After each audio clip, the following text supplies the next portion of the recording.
Bom, em termos das relações comerciais do Brasil, a gente tem que... O primeiro ponto é pensar que tipo de inserção internacional o país tem. O Brasil, existe um conjunto de teorias, né? A teoria que eu gosto para partir, o ponto de partida para isso, é a gente pensar numa espécie de arranjo internacional com diferentes papéis, a gente poder pensar em como agrupar esses diferentes países em diferentes papéis. Eu me alinho muito a uma tradição que surgiu no final dos anos 60, início dos anos 70, que tem como um dos principais autores o sociólogo Emanuel Wallerstein, que é a teoria dos sistemas mundo. Não vou discutir a teoria dos sistemas mundo, mas recomendo muito a leitura.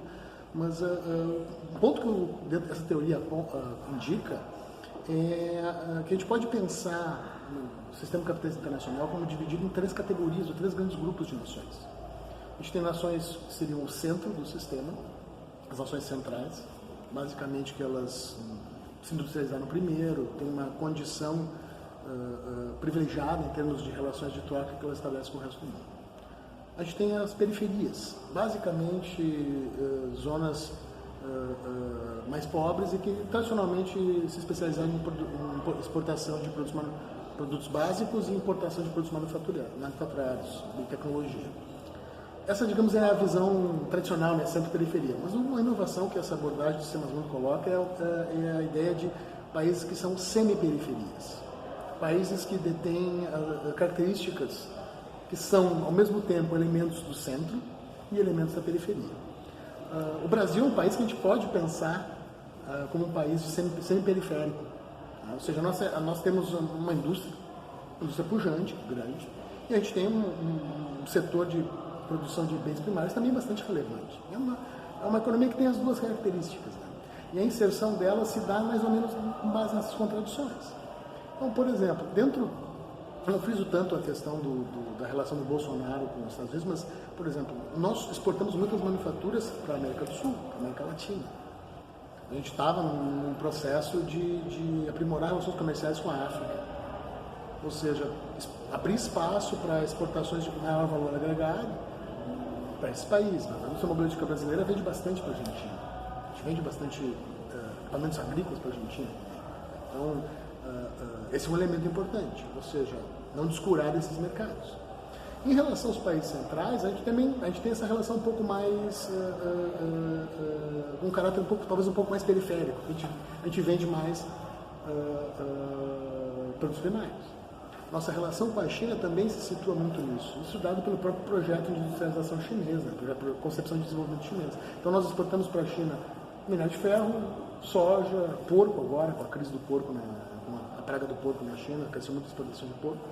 Então, digamos assim, é multifocal, é uma relação com várias peculiaridades.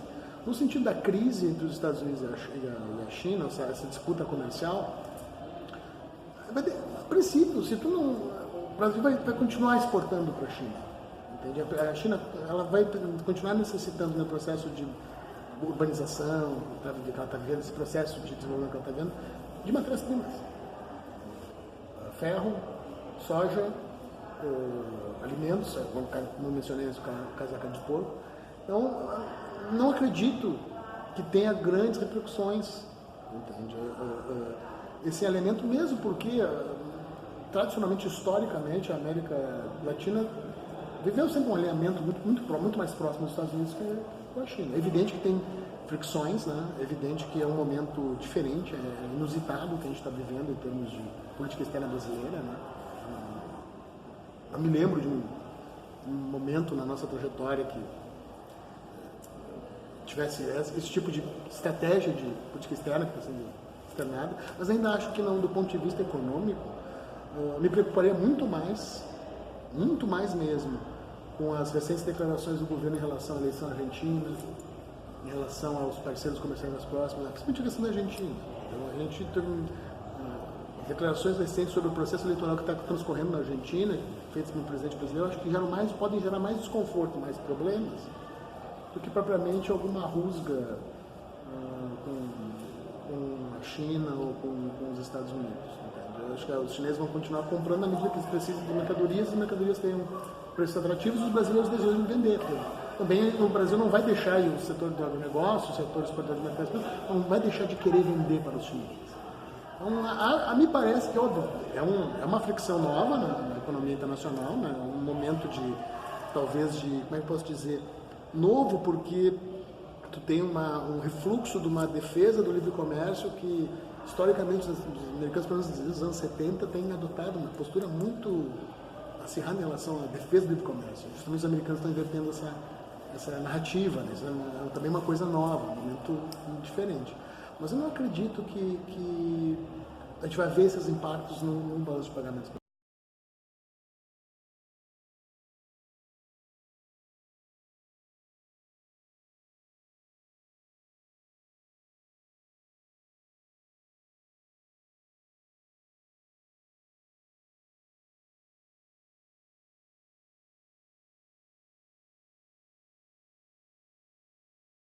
Não. Eu acho que a economia funciona com estabilidade política. Qualquer instabilidade política vai te levar sempre a retrair investimento, a postergar a tomada de decisão. Tá? Então ele foi negativo. Tá? A gente escreveu até um texto com alguns colegas sobre isso. É evidente que tu coloca na pergunta, eu concordo. O governo Dilma ele enfraqueceu muito politicamente. Né? Eu acho que não é um processo, tá? Eu acho que o primeiro governo Dilma teve muitos problemas, é uma coisa que às vezes nesse processo a gente perdeu um pouco de vista. Eu creio que é evidente que algumas atitudes, algumas decisões, principalmente o ajuste fiscal que ela promoveu em 2015, imediato após a eleição, se tu for ver aquele ajuste fiscal, a maneira como ele foi concebido, ele não era consistente com o que foi proposto na campanha eleitoral. Promoveu uma séria alienação de vários setores que provavelmente votaram na Dilma no final de 2014 e que, de certa maneira, removeram seu apoio posterior a isso, na medida que o governo lançou um ajuste fiscal bastante recessivo na economia. Né? Minha visão é que o impeachment da Dilma, o sentido desse impeachment não era necessariamente de resolver a questão econômica, eu acho que muito mais era solucionar a crise política que se instalou. Minha impressão é que existia uma expectativa do setor, que a gente poderia chamar do sistema político, da estrutura política da nova república, que o PMDB, os partidos que estão no poder, ou estruturaram o nosso sistema de poder a partir da democratização, e com a remoção da Dilma, estabilizar o cenário político. Acho que essa é a ideia. Acho que os grupos pensavam ou cogitavam a hipótese que, derrubando, submetendo a Dilma ao processo de excluindo ela do poder, poderia ter uma estabilização do sistema político nacional. Essa é uma expectativa, se a gente for lembrar do que se escrevia na época. Né? Remove a presidenta, estabiliza politicamente e a gente retoma o processo. O fato é que isso não aconteceu. Não aconteceu tanto, por um lado, pela continuidade, pelas deficiências do governo Temer, no sentido político, inclusive de legitimidade, é um problema nisso, e pela própria incompetência do governo Temer em recuperar a economia. Então, se a gente for ver, o governo Temer, isso é interessante, mas na minha perspectiva, ele não promoveu uma ruptura nas tendências que o governo Dilma tinha analisado em 2015. Não existe uma descontinuidade em termos de ajuste fiscal, reformas de redução de gastos públicos, etc. Então, foi uma situação autoimposta, na minha percepção, uma crise autoimposta pelo governo Dilma e, de certa maneira, teve continuidade do governo Temer. Mas eu não acredito, assim, que impeachment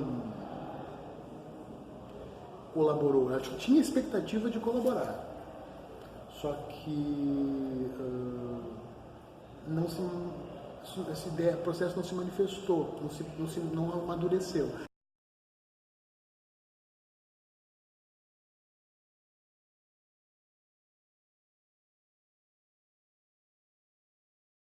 Não vai ser benéfica para o crescimento do país, não tem nada a ver. Eu pessoalmente considero quase que um estelionato intelectual associar a reforma da Previdência com o crescimento econômico. Por outro lado, existem alguns pontos, alguns elementos, a reforma da Previdência tem alguns elementos que eu considero positivo, outros não. Tá?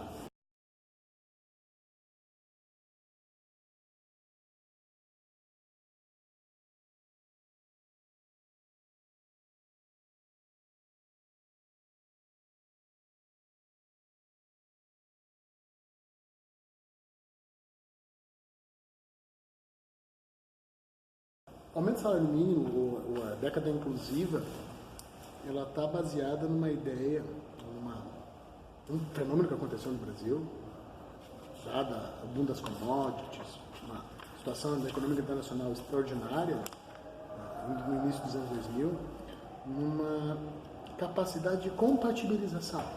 Compatibilização. Não foi só o salário que subiu no período do governo Lula. Os lucros subiram também.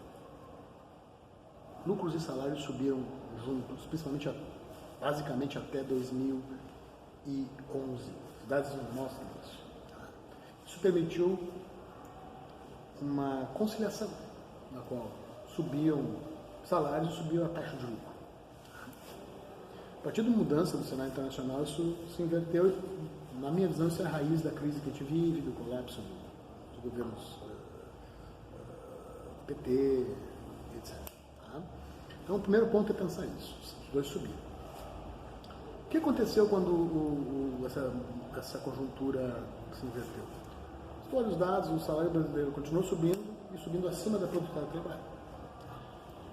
O que a gente está assistindo hoje, principalmente a partir de 2015, é uma espécie de reação a essa subida dos salários e políticas, como a gente falou da Previdência antes, e agora da reforma trabalhista, que visam o quê? Visam reduzir o custo do trabalho e permitir que agora eu tenha uma nova forma de apropriação dos ganhos de produtividade do capital. Então, minha visão é sim, só que principalmente associado com a ideia que eu faço a reforma de maneira a me habilitar a me apropriar mais do produto do trabalho, da produção do trabalho. Então, ela vai ter efeitos, mas pode até, em uma condição normal, poderia até ter ou não ter. O grande problema é que não existem relações monocausais.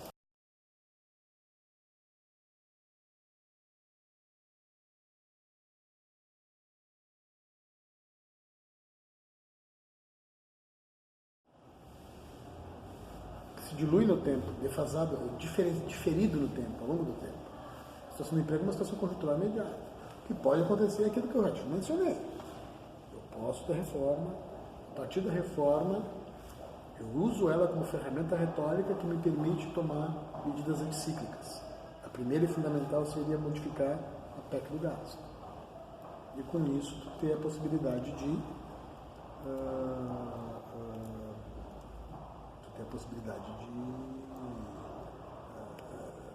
induzir um aumento da atividade econômica. Isso é possível de acontecer. Na verdade, é evidente que vai ter uso retórico, mas seria até bom que acontecesse porque remediaria o sofrimento. Essa é uma dimensão, quando a gente fala do desemprego, que a gente perde de vista, de uma série de danos sociais, psicológicos, emocionais, familiares, se gera uma vasta contingente populacional, muitas vezes não aparece, perde de vista isso. O desemprego, ele desempodera a pessoa, mexe com a autoestima, desarticula arranjos familiares. O desemprego é um veneno, é inconcebível para mim a gente tolerar uma sociedade que convive com as taxas que a gente está tendo. Não entra na minha cabeça. É muito grave do ponto de vista social. É muito disruptivo. E tem um terceiro ponto ainda que chama a atenção. Quanto mais tempo tu fica desempregado, mais tempo tu tende a continuar desempregado, mais tempo tu tende a perder competências, perder habilidades, perder capacitações que te permitem preservar a qualidade do emprego anterior que tu tinha. Então, o desemprego de longa duração, que é o que a gente está vivendo, porque a crise começou em 2015, então existem pessoas que estão há muito tempo desempregadas, é muito grave. Porque mesmo no aquecimento da economia, provavelmente a inserção dessas pessoas vai ser em posições muito desqualificadas, porque se afastaram do mercado de trabalho, perderam competências. Então, a situação é muito grave. Tomara que alguma ação seja feita no sentido de acelerar. Os danos sociais são realmente muito sofrimento social é gerado com isso.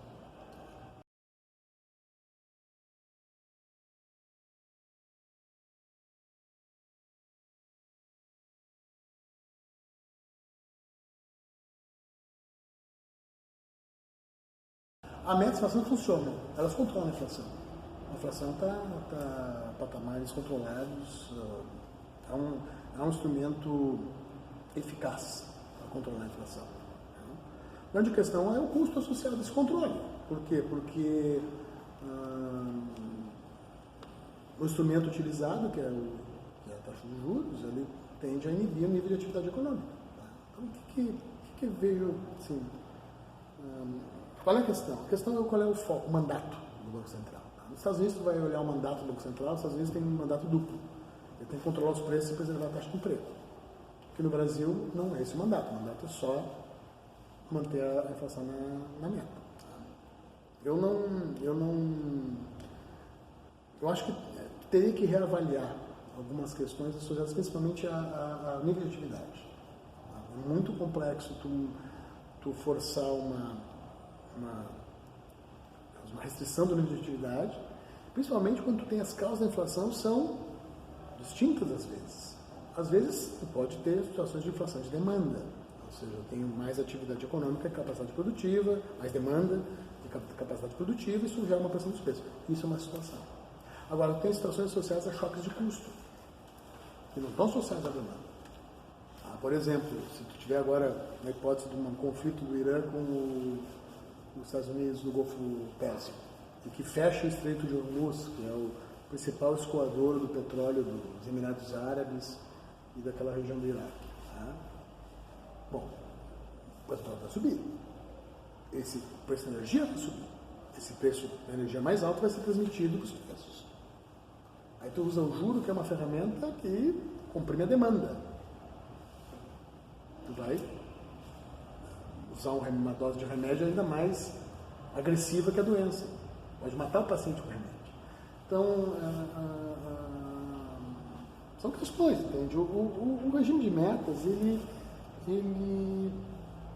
foi bem sucedido também em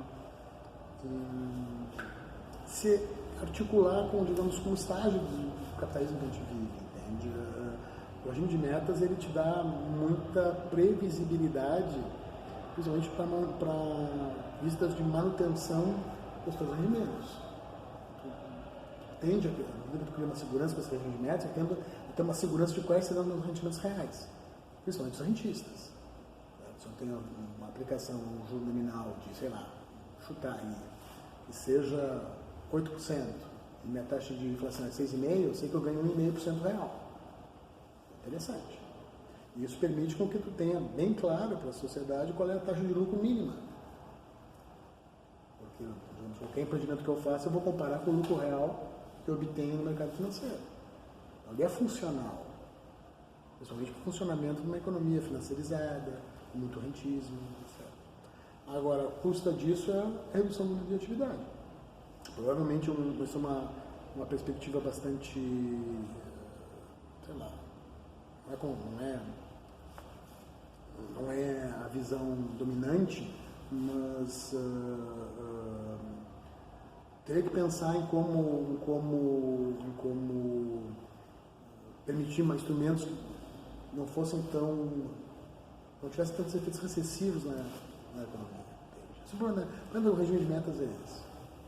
Evidente que hoje em dia tu enxerga isso, inclusive, numa situação como a atual, na qual o Banco Central não reduz a taxa de juros, num contexto que o nível de atividade está deprimido, o desemprego está alto, dificilmente alguém vai cogitar de aumentar preço, porque eu tenho capacidade ociosa, pouco provável, mas eu estou sob o risco de tomar um choque de custos. Ou seja, a gente pode estar numa situação na qual a economia está deprimida, eu tenho um choque de energia, por exemplo, e esse choque de energia ser transmitido nos preços. É aumentar mais a taxa de juros, mas tive uma economia deprimida. Então, talvez o arsenal de ferramentas tenha que ser um pouco mais diversificado por parte do governo. Tá? Mas, de fato, ele foi, isso é uma coisa, isso é real, ele foi bem sucedido no combate à inflação, e sem dúvida, principalmente dado a memória inflacionária, e vocês são jovens, né? Vocês não viveram, eu vivi, era outro mundo, tu deve viver. Era outro mundo, era uma loucura viver num taxa de inflação de 40% ao mês, 200% ao ano, 300% ao ano, 500% ao ano, uma coisa desarranjava a sociedade. A inflação, sim, ela é regressiva. Sim, a inflação elevada, ela pune o mais pobre, sem dúvida.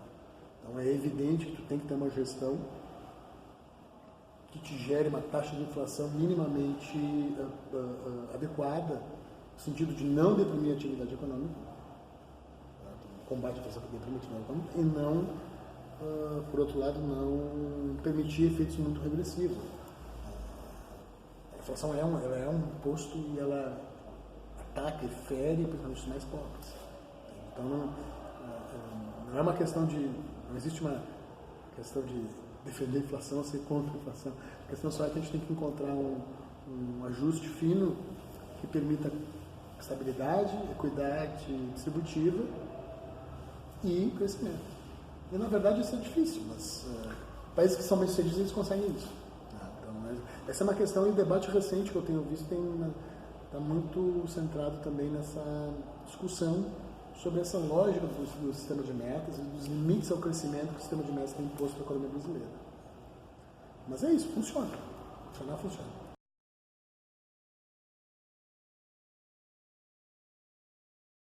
Tu tem uma tese, tu tem um autor pós-keynesiano que é o Raymond Minsky, que ele é usado por alguns autores aqui no Brasil para explicar a crise brasileira com base na crise de endividamento. Tá? Não é a minha visão que eu tenho, mas tem uma literatura que discute isso. Se as crises teriam, digamos, se um excesso de crédito ou os créditos muito solto teria... Tem algumas coisas importantes para considerar. A primeira é que tu tem vários diferentes tipos de crédito. Né? Tem, digamos, crédito para investimento, BNDES, recursos direcionados, é uma coisa. E outra coisa é o crédito de consumo. No caso do crédito de consumo, que eu acho que é o foco, né? O que aconteceu? A primeira coisa, tu integrou um conjunto de pessoas do sistema financeiro que estavam excluídas. Tá? Por quê? Através de como? Temos uma reforma institucional, que é o consignado em folha. O consignado em folha, ele é uma transformação institucional que se articulou com esse processo de melhoria da renda das camadas mais pobres. Facultou o acesso dessas camadas a crédito bancário. Num certo sentido, foi bastante positivo, que ativou a economia. O consumo de bens semiduráveis, duráveis, automóveis. Foi um processo virtuoso e positivo. O que acontece, ou talvez o grande dilema, não seja de tu expandir o crédito, mas seja quando tu tem crise, quem está carregando dívida tem um grave problema. Porque na medida que o teu fluxo de renda sofre um corte, sofre um truncamento, tu tem um passivo que tu tem que de alguma forma pagar. Se tu não mantém o serviço da dívida, aí tu tem um problema grave. Então, digamos assim, a expansão do crédito afetou mais as empresas, mas também afetou as pessoas. Por quê? Porque na medida que eu fiquei inadimplente, eu não tenho acesso ao novo crédito e eu travo esse processo como um veículo para estimular a demanda e a atividade econômica. Agora, dado a taxa de juros que é cobrada e os mecanismos institucionais para o crédito pessoal, para o crédito para consumo, né, não me parece que tenha sido uma fonte de crise. É evidente que tu tem um choque, tu tem uma dimensão que às vezes a gente perde de vista, que é o fato de tu estar excluído do processo de consumo e tu ter a possibilidade de te incluir nele, e muitas vezes tu te sujeitar a condições de financiamento que são absurdas, com taxas de juros muito altas, custo de financiamento muito alto, para poder ter acesso a um bem de consumo que antes é impossível para te ter, né? Mas, no sentido, eu comento, se tu imaginar uma família que nunca tenha tido uma máquina de lavar, e que lava suas próprias roupas, Imagina o que é para aquela família ter acesso a uma máquina de lavar agora. Imagina o que é a economia de trabalho braçal humano, muscular, uma família que nunca teve acesso a esse tipo de bem. Vai dizer que é um erro a família ter acesso a uma máquina de lavar? Não pode afirmar uma coisa dessas. É um avanço social positivo. Agora, é evidente, tu tens um movimento que o crédito foi importante, foi uma maneira de integrar essa população ao mercado de consumo, bancarizou essa população. Agora, o que o crédito, o que melhor dizendo, que essa carga de dívida acarreta é que ela dificulta a recuperação. Em certo sentido, propostas que emergiram no ano passado, no processo eleitoral, de viabilizar algumas estruturas de recuperação desses passivos, de reestruturar dívidas familiares, são propostas que deveriam ser consideradas, sabe? Não sei se nos termos que foram propostos, acho que foi o candidato Ciro Gomes que propôs, mas não é uma ideia ruim. Teria que pensar como fazer, mas para tu reinserir essas pessoas no circuito crédito. E o que aconteceu? A gente estava falando lá do FGTS no governo Temer. Uma das ações do FGTS foi saldar dívidas. As famílias saldaram a dívida para voltar ao mercado de crédito. Então, isso é um dilema relevante. O crédito, a meu ver, digamos, a associação crédito-crise que a gente pode fazer é muito mais centrada na ideia do endividamento das empresas. Tá? Essa dimensão existe. As empresas se endividaram muito, as empresas tomaram decisões de investimento, e com a desaceleração da economia, tu tem um problema de balanço nas empresas. O endividamento subiu bastante nas empresas brasileiras. E alguns autores apontam isso como uma causa também para restringir os investimentos, solucionar a situação dos balanços. Então, mas não é uma coisa é o investimento empresarial, outra coisa é o investimento para consumo, ou os empréstimos empresariais e os empréstimos de consumo. Então é um outro lado. Não me parece, assim, eu não tenho essa visão, eu não vejo assim. Eu acho que o acesso ao crédito significa acesso a bens de consumo. E, em geral, as pessoas são racionais, vão consumir o que elas mais precisam. E, em geral, o que a gente observa é que as famílias que antes eram excluídas, os domicílios que eram excluídos desse setor, o que eles fizeram? Eles foram consumir os bens de consumo que melhoram a qualidade de vida delas. Não mencionei. Friso, isso é uma coisa importante. Uma família que não tem máquina de lavar, tem uma máquina de lavar, é uma revolução. Uma família que pode trocar uma geladeira melhor. Uma família que pode comprar um celular. Poxa, isso não pode ser crise. Na minha concepção não tem. Isso aí é a gente melhorar, a possibilidade de melhora das condições materiais de vida da população.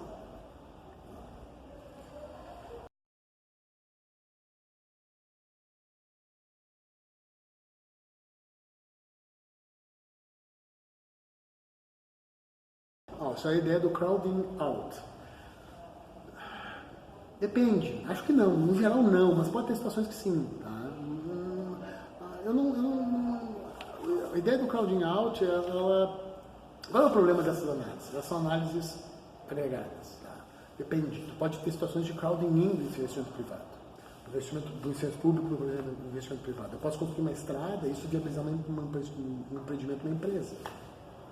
Ou seja, o investimento público puxou o investimento privado, então não tinha infraestrutura. O investimento público depende do investimento, e sempre depende do investimento que a gente vai fazer. Qual é o investimento que a gente vai fazer?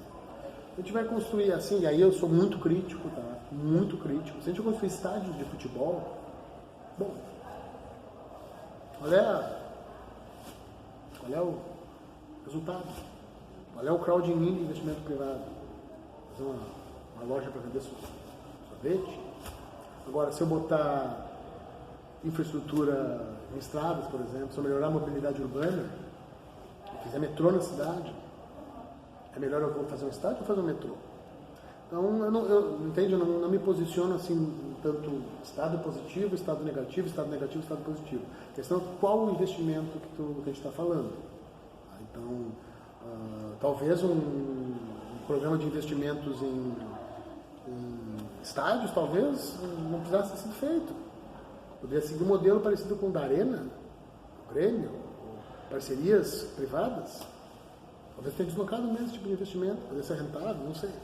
Agora, existem investimentos públicos que são importantes. A taxa de investimento no Brasil caiu muito, demais.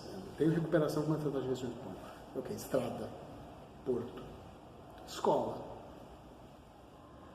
delegacia, infraestrutura em geral. A infraestrutura brasileira é muito ruim. É inconcebível, por exemplo, o trânsito de Porto Alegre, ou o trânsito de uma cidade do tamanho de Porto Alegre, como qualquer outro país do mundo tem mínimo alguma outra linha de metrô. Por quê? Para não ter filas de ônibus que são irracionais do ponto de vista econômico. E são atividades que geram encadeamentos positivos, estimulam o próprio investimento privado ao fornecer uma boa infraestrutura, né?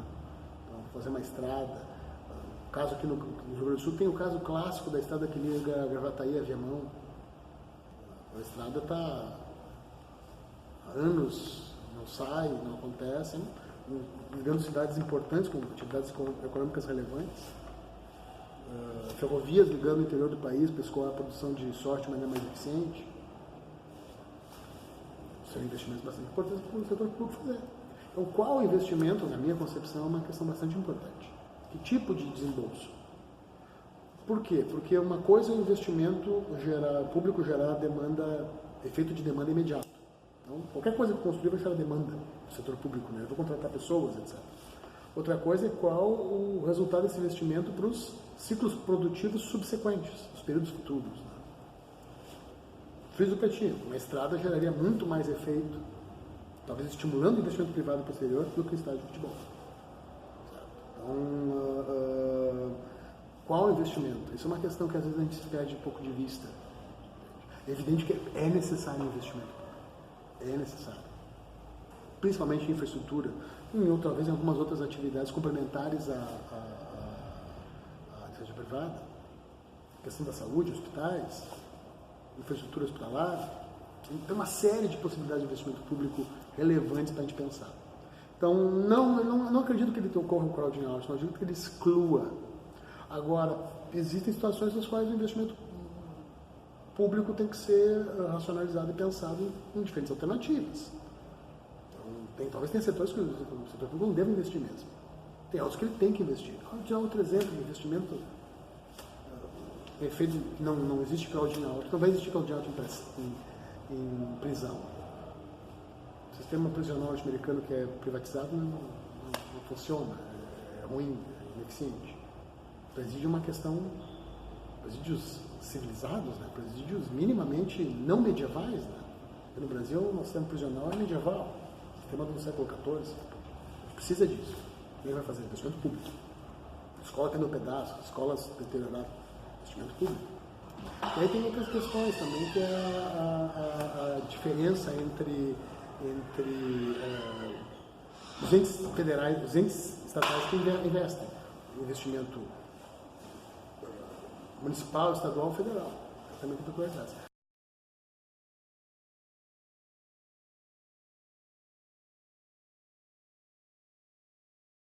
Eu reitero que o investimento público, na minha concepção, ali é relevante. Agora, a sociedade tem que definir quais são as prioridades de investimento público que ela vai ter. É uma escolha que a sociedade tem que fazer.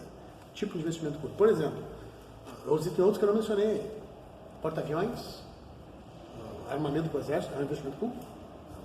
Pode ser relevante, pode não ser. Nós, como sociedade, temos que definir. Agora, o ponto só que eu gostaria de chamar a atenção é que a gente não pode eliminar o investimento público e ter a ilusão que o investimento privado vai cobrir o investimento público. Não vai. Principalmente em setores e em áreas nas quais existem problemas de apropriação desses ganhos. Existem investimentos públicos que geram externalidades que não são apropriados pelo setor privado. Então, a gente tem que ter investimento público. O movimento que a gente está vendo no resto do mundo hoje em dia é de intensificação de essas ações de investimento público, ênfase em ações estatais, reestatização de alguns serviços. Tá? De novo, a gente não pode ter uma postura, vou dizer, qual é o termo que eu posso usar? Religiosa, uma postura de uma crença extrema em uma ou outra coisa. Tem que ser pragmático.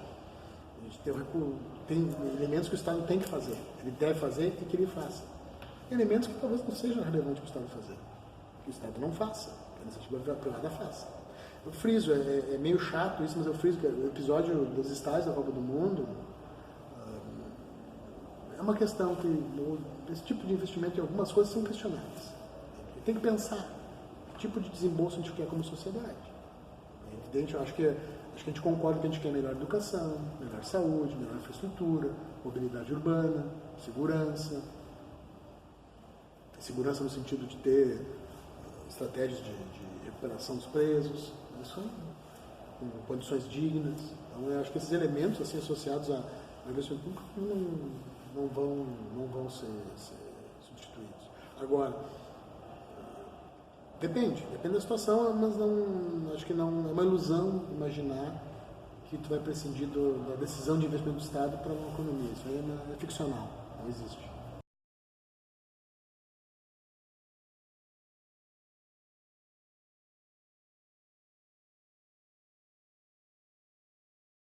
Se ela for progressiva, ela vai ser isso. E sim, eu acho que ainda uma questão, digamos,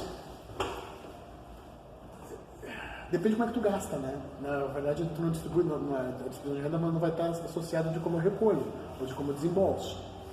Eu posso ter um regime extremamente regressivo de impostos, no qual eu puno muito os de baixa renda, mas eu transfiro os de baixa renda. Então, a ideia seria a seguinte, fala da reforma fiscal, tá? Se vai ser distributivo ou não depende de outras questões, de políticas que o governo vai fazer com esses recursos. Agora sim, o regime fiscal tem que ser mais progressivo, quem paga mais, quem ganha mais tem que pagar mais. Ponto. São questões assim triviais, no Brasil não tem problemas, entende? Então, é inadmissível que tu tenha algumas isenções fiscais para receptores de lucro, por exemplo. Lucro não ser tributado. Uma pessoa física recebe. Isso é equivocado. Assim como é problemática a situação dos impostos estaduais. Agora, é fácil dizer progressivo. Agora, como a gente constrói isso aí é uma questão bem complexa. Tá? Porque tu tem as várias esferas de atuação do setor público. Municipal, estadual e federal. Tu tem arranjos diferentes nos quais não só afetam as pessoas, mas como os entes federativos vão repartir a receita fiscal. Se tu olhar os estados, a gente tem um problema grave nos estados que constitui o seguinte, os estados eles arrecadam majoritariamente ICMS, toda a circulação de mercadorias e serviços, basicamente sobre impostos sobre mercadorias. Os municípios arrecadam impostos sobre serviços, ISS. Nota que a gente está passando por um momento de mudança estrutural da economia. Cada vez mais a gente tem menos mercadorias e tem mais serviços. Isso está afetando a arrecadação dos estados. Então a gente tem que reconceber a maneira como a gente vai tributar e reconceber junto com isso a própria maneira como a gente distribui os recursos entre os entes federados. Isso é complexo. Isso é um dilema. Isso é uma questão muito complexa. Tu nota que existe uma certa restrição à reforma tributária em função, inclusive, dos estados. Alguns estados podem ser mais penalizados que outros. Entende? Então, existem restrições dos entes federados em relação a uma reforma fiscal, reforma tributária. Tá? Agora, sem dúvida, a gente tem que ter alíquotas maiores de imposto de renda, a gente tem que tributar a riqueza, não só a renda. Não, isso aí eu não na minha, principalmente num país pobre, como a gente comentou antes, que tem carência de investimento público, tem que ser financiado. E nota uma coisa, isso é uma coisa que pouca gente se dá conta. Por que a gente precisa financiar? Porque não é só investimento. Cada investimento que tu faz, junto, tu aumenta o custeio.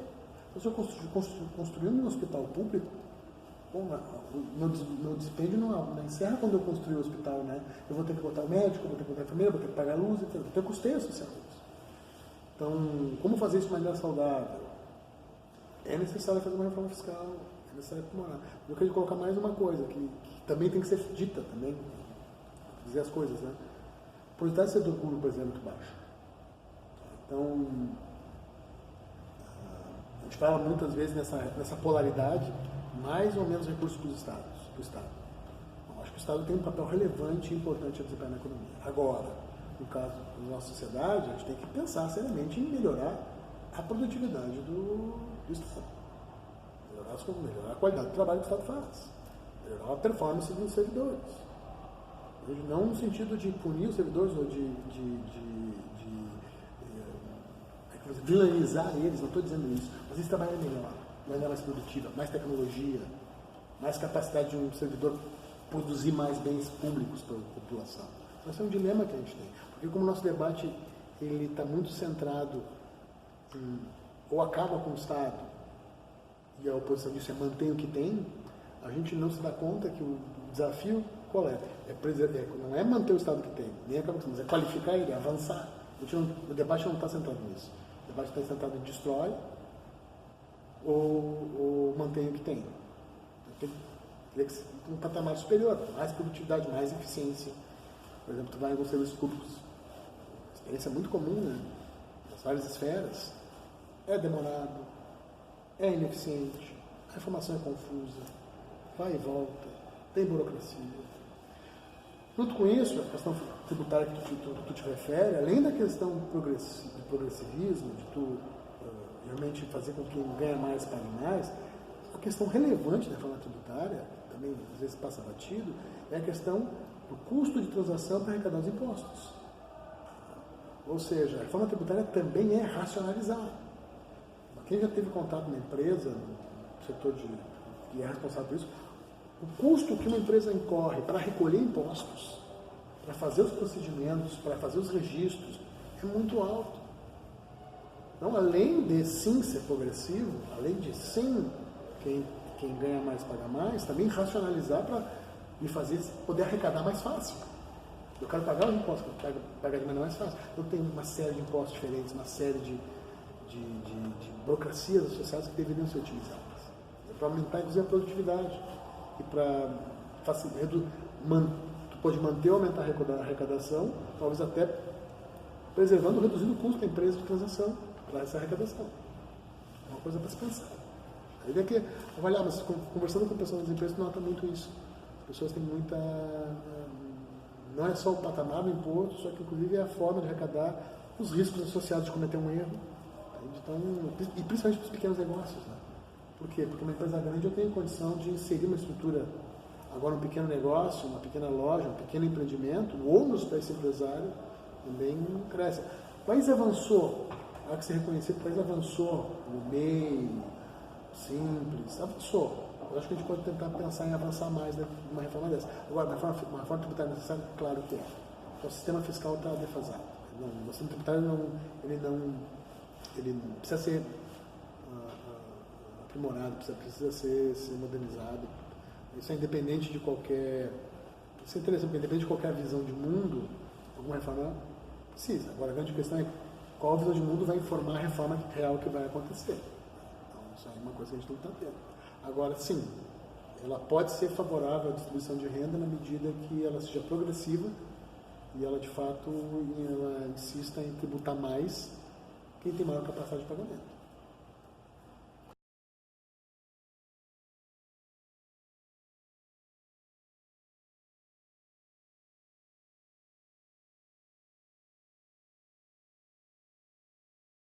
Isso aí é um dilema gigantesco, tá? Isso aí é uma coisa que assim, é uma peculiaridade brasileira.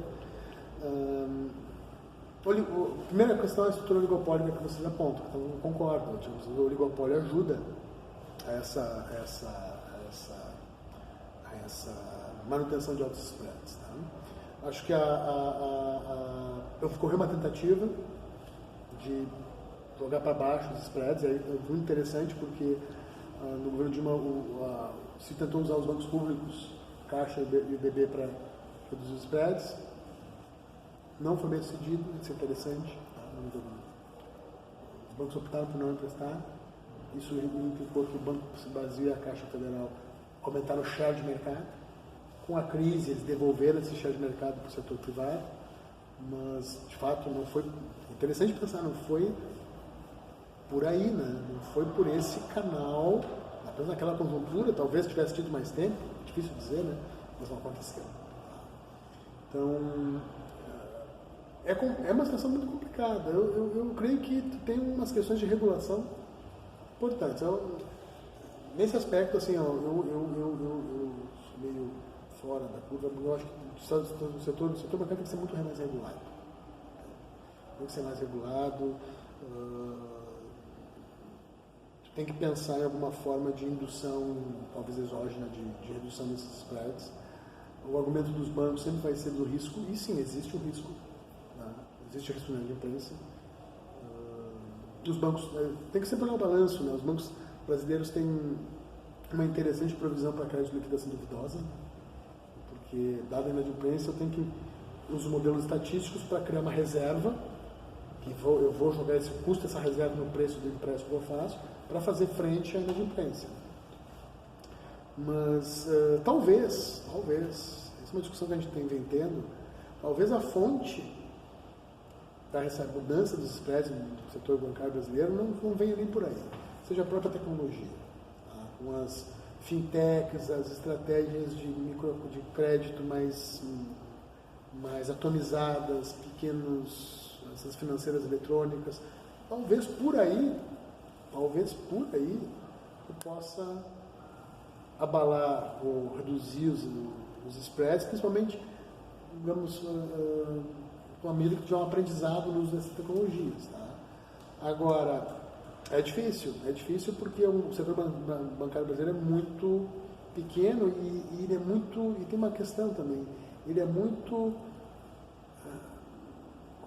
protegido à entrada, tem barreiras à entrada do setor bancário brasileiro. É difícil a gente imaginar hoje, o atual conjuntura do setor financeiro brasileiro, tu entrar um player do porte de não vou nem dizer do Itaú, mas do Santander. Poxa, qual é o banco que teria capacidade de gerar uma capilaridade como um Banco Santander? Quem faria esse investimento inicial? Não tem. O ciclo de grandes privatizações e consolidações do sistema parece ter se encerrado. Não sobraram muito mais bancos para serem comprados. Então, me parece que é difícil tu imaginar aumentar a concorrência pelo canal do sistema bancário como ele é concebido. Entendeu? Agora, formas alternativas, formas associadas a novas tecnologias, talvez seja por aí. Agora, um mérito do sistema bancário brasileiro e a força dele resiste nisso, ele preserva a margem. É um setor que consegue preservar a sua margem.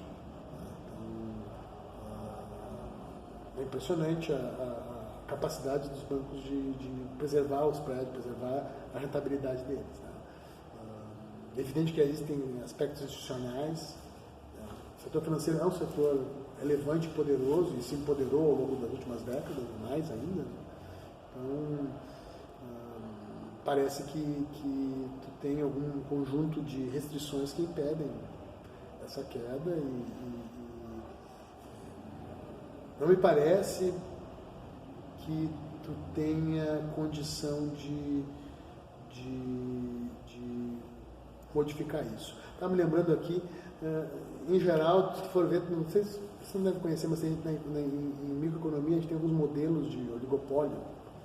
Tem o modelo de Cournot de certa maneira, talvez os bancos tenham... No ponto seguinte, o poder de oligopólio deles é muito forte. E eles, apesar de... É difícil dizer se eles atuam... Como são poucos, tu atua de uma maneira muito parecida com uma coordenação. Né? É difícil baixar. O único episódio que a gente teve foi esse. E baixou, e o interessante de pensar é isso. Os mecanismos usuais que a gente pensa no mercado não funcionaram. Porque baixou o juro, os bancos privados não baixaram os juros, eles optaram por reduzir o share deles de mercado. E o Banco do Brasil e a Caixa ampliaram a atuação. Essa foi a visão dos bancos. Então, um setor muito peculiar nesse aspecto. Então, talvez pensar em relações concorrenciais de maneira muito esquematizada, modelos mais convencionais, talvez não seja... nos ajude a entender o que acontece no setor financeiro. Então, mas eu acho que a tecnologia talvez abra um fruto nisso.